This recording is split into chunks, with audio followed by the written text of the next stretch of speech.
திருப்பத்தூரில் ₹5 நாணயத்தை விழுங்கிய சிறுமிக்கு சிகிச்சை அளித்து நாணயத்தை வெளியில் எடுத்த மருத்துவருக்கு பாராட்டுகள் குவிந்து வருகின்றது. திருப்பத்தூர் மாவட்டம் ஜோலார்பேட்டையைச் சேர்ந்தவர் லலிதா. இவரது 7 வயது மகள் கனிஸ்ரீ கனிஹி ₹5 நாணயத்தை விழுங்கிய நிலையில் அரசு மருத்துவமனையில் அனுமதிக்கப்பட்டார். இதனைத் தொடர்ந்து விடுமுறையில் இருந்த மருத்துவர் தீபானந்தன் சிறுமியின் நலன் கருதி பணிக்கு திரும்பி தொண்டையில் சிக்கிய நாணயத்தை வெளியில் எடுத்தார். இதையடுத்து மருத்துவருக்கு சிறுமியின் தாய் கண்ணீர் மல்க தன் நன்றியை தெரிவித்துள்ளார். பாப்பா காயின் வச்சு முழுங்கிட்டா.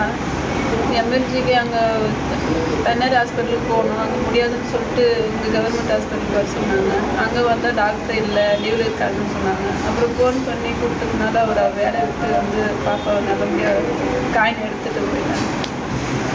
அவர் உண்மையிலே கடவுள் மாதிரி ரொம்ப கஷ்டப்பட்டு அவங்க வீட்டில் அவங்க அப்பா வந்து ஹேண்டிகேப்டு, எங்கே போகிறதுன்னு தெரியல. இங்கே தான் கூட்டிகிட்டு வந்து நல்லபடியாக காயின் எடுத்துட்டாங்க. உங்கள் தந்திவன் தொலைக்காட்சியில் கணபதியே வருவாய் தினமும் காலை 7 மணிக்கு காணத் தவறாதீர்கள்.